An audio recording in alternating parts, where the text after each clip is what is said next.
Il y a 7 ans, cette entreprise a bien failli disparaître. Mais grâce à ses salariés, elle a survécu.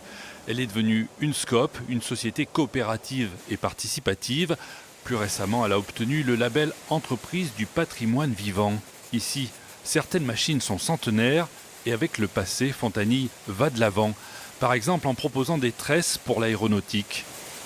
Ce produit, la base, c'était comment on fabriquait des bigoudis.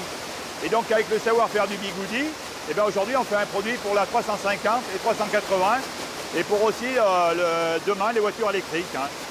Au départ, Fontanilles travaillait surtout pour la mode. Aujourd'hui, elle doit sa survie au médical. Elle tisse toujours le haut des bas, mais avec une touche de féminité en plus. Ça a été une des grandes forces dans le médical de Fontanilles. C'est d'amener, de féminiser nos articles pour faire que, c'est-à-dire qu'un bas de contention, ça ne démontre pas qu'on est malade, c'est qu'en vérité c'est du bien-être.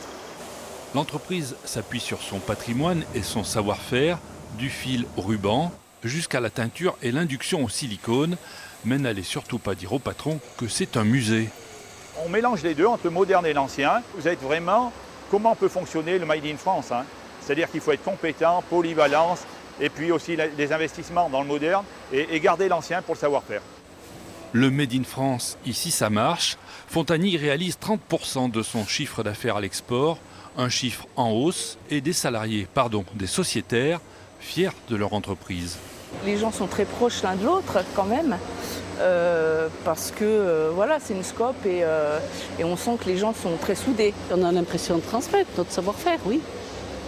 C'est important. C'est important, bien sûr, c'est important. Cette année, Fontanilles a prévu plusieurs nouvelles embauches, preuve que la société, après des années de bas, est repartie vers le haut.